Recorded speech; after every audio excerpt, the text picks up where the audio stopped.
semuanya, apa kabar? Baik. Halo Roy. Risma, baik. Baik nih. Risma, apa kabar? Alhamdulillah baik. Oh ya, kita bentar lagi UAS komunikasi massa ya? Iya nih. Iya, besok Iya. ini. Nah, gimana kalau kita sharing materi nih, biar kita lancar ngerjain UASnya? Boleh, ayo. Boleh banget, Pres. Oh ya, waktu itu Bu Popi pernah nerangin tentang fungsi-fungsi media massa. Nah, kayaknya aku kurang lengkap deh materinya. Ada yang bisa jelasin nggak sih? Aku punya nih catatannya yang fungsi media massa. Oke. Jadi yang aku catat itu ada 5 fungsi media massa. Yang pertama itu membentuk opini publik. Di sini media massa itu membentuk opini publik dari informasi yang diangkatnya. Kemudian yang kedua itu ada agenda politik. Jadi di sini nih media massa itu mampu merubah persepsi publik terhadap berbagai hal yang menyangkut tentang kesejahteraan, tentang imigrasi maupun hak sipil dan lain-lain. Nah, kemudian yang ketiga itu hubungan antara pemerintah dan rakyat. Nah, di sini ini media massa sebagai sarana pemerintah untuk menginformasikan kebijakan dan menjelaskan tentang program-program yang dibuatnya. Nah, kemudian yang keempat itu ada pengawasan pemerintah. Nah, di sini nih media massa itu berperan memberikan informasi pada masyarakat yang wajib ia ketahui atau yang berhak didapatkan oleh masyarakat. Kemudian terakhir itu media massa itu sebagai sosialisasi. Nah, di sini nih media massa itu salah satu contoh sosialisasi ini kan sekarang lagi pandemi. Jadi media massa itu bekerja sama Kementerian Kesehatan untuk mensosialisasikan tentang pencegahan COVID atau ya seputar COVID lah pokoknya. Nah, disitulah yang disebut mengapa media massa itu sebagai sosialisasi. Kalau yang aku catat sih gitu. Oh, oke. Kayaknya catatan kamu lengkap ya, Rik? Iya juga sih. Oh iya, teman-teman. Kemarin kan juga di materi Bu Popi itu ada tentang kepemilikan dan konten media massa yang nggak salah. Nah, ya. Kebetulan kemarin itu aku kendala sinyal dan nggak bisa catat. Teman-teman punya catatannya nggak sih? Gini Rik, dari kepemilikan media ya, yang setahu aku dan dari hasil catatan aku itu media ini cenderung melakukan pemusatan kan, jadi bisa dikatakan juga sebagai monopoli. Nah, tujuan dari monopoli ini apa sih? Nah, tujuannya itu ya untuk uang, jadi ya untuk profit, rating, dan ini berpengaruh dari pemiliknya. Jadi ada salah satu tulisannya McGill pada bukunya itu Teori Normatif Media, itu mencakup tujuan-tujuan yang dipilih secara internal dari dalam medianya dan tekanan-tekanan dari luar mengenai bagaimana media seharusnya bertindak. Tapi salah satu aspek yang tidak sesuai dengan teori normatif ini yaitu adalah praktik monopolinya ini dalam industri media massa dan penyeragaman konten. Jadi idealnya kan dalam suatu pasar itu kan tercipta kondisi pasar persaingan ya. Jadi adanya perbedaan dari setiap, ibaratnya warung gitu loh. Tapi sedangkan ini dari media massa dengan adanya monopoli kan dari setiap warungnya ini atau dari setiap medianya ini kan pemberitanya sama gitu. Jadi media itu seharusnya tidak didominasi oleh kelompok yang mempunyai kepentingan tertentu. Jadi warga itu bebas untuk mengakses sebagai pengirim dan juga sebagai penerima media yang menggambarkan ide dan memenuhi kepentingan dan kebutuhan. Contohnya ini di Amerika Serikat ya, awalnya itu emang tidak ada monopoli atau tidak adanya pemusatan kepemilikan. Tapi semuanya ini memiliki pusat kontrol dari salah satu industri yang besar. Itu mulai dari surat kabarnya, majalahnya, industri penyiarannya, terus juga buku, film, dan sebagian besar media massanya. Namun pada 2010 di Amerika ternyata ada 6 kepemilikan yang memiliki perusahaan media. Nah, dari 6 kepemilikan ini kita bisa bayangkan media massa Amerika itu kan sangat menguasai dunia gitu ya. Sedangkan pemberitaan media yang bisa menggiring publik, opini publik secara global itu hanya dimiliki oleh 6 orang. Gimana gilanya monopoli ini gitu loh. Nah, contoh lainnya ini di Indonesia itu ya seperti ketika ada pemilihan umum. Nah, ketika umum kita bisa tahu lah pemberitaan dari setiap medianya itu memiliki salah satu pemilikan atau pemusatan kepemilikan atau monopoli ini tuh sangat terlihat begitu. Mungkin ada yang lain teman-teman yang bisa menyampaikan tentang konten. Aku juga masih agak bingung sih soal kontennya ini. Oke. Kalau konten aku paham dikit Mas. Jelasin dikit ya.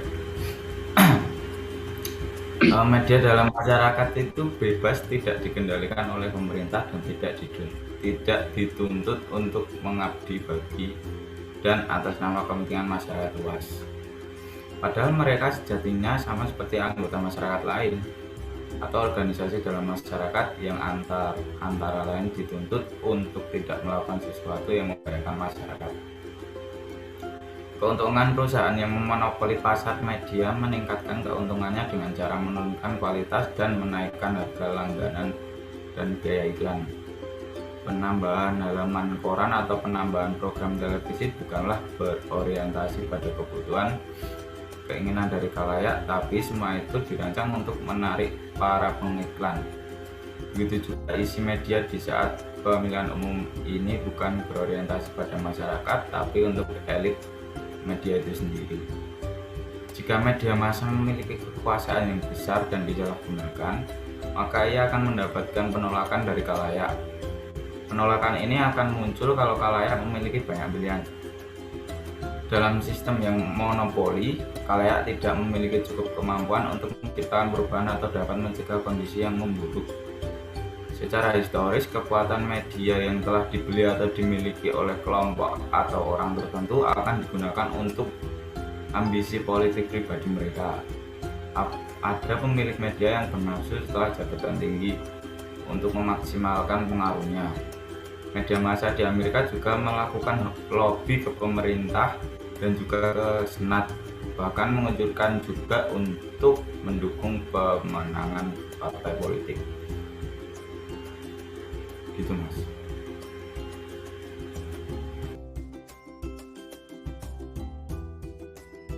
Oh, aku tuh masih rada bingung yang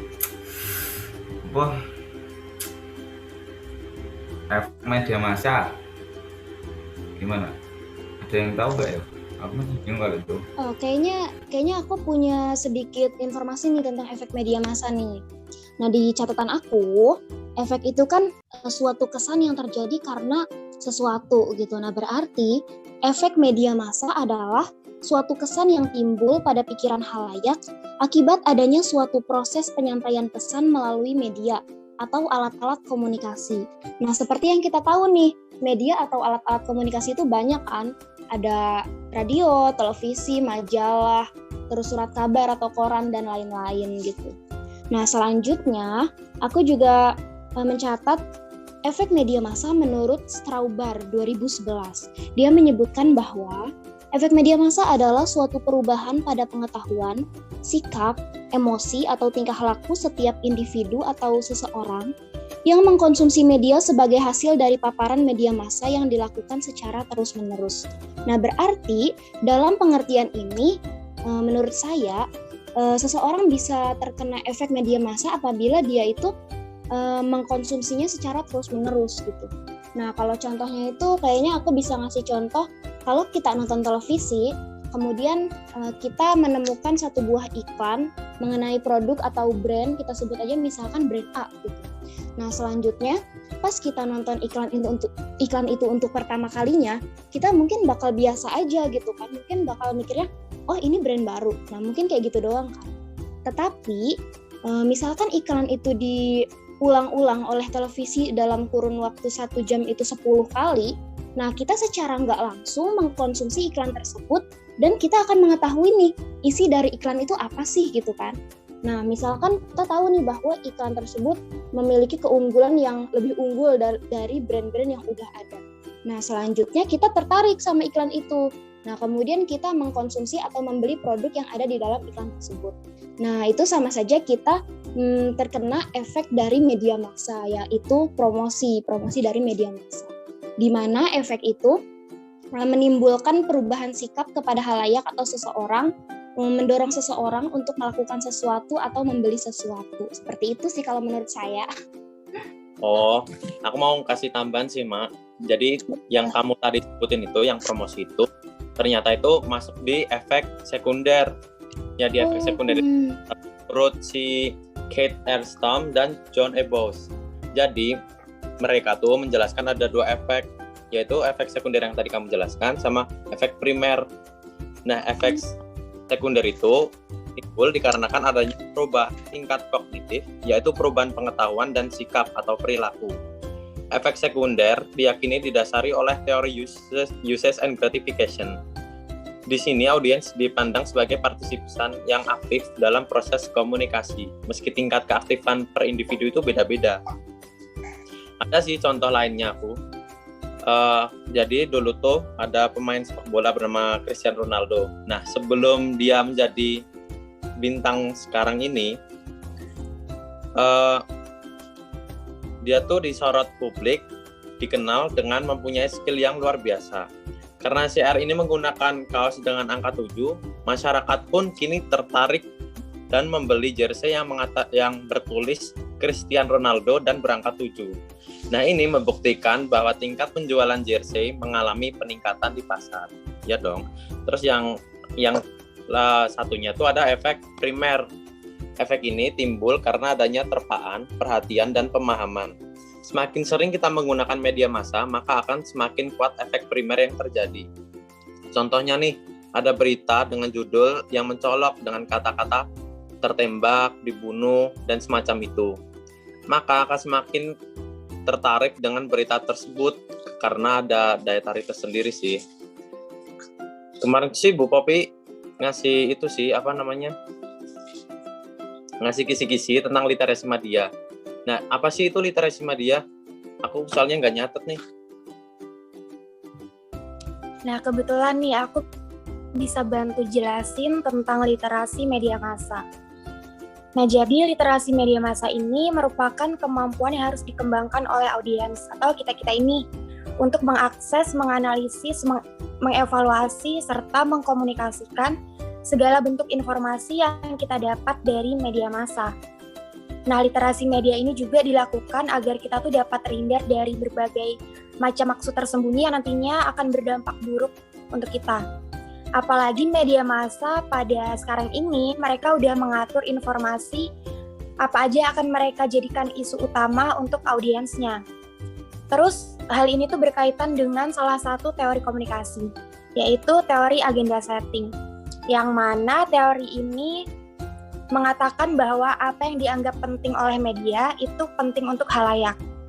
Nah, jadi isu-isu yang disampaikan media massa itu udah diatur sedemikian rupa untuk mempengaruhi audiensnya.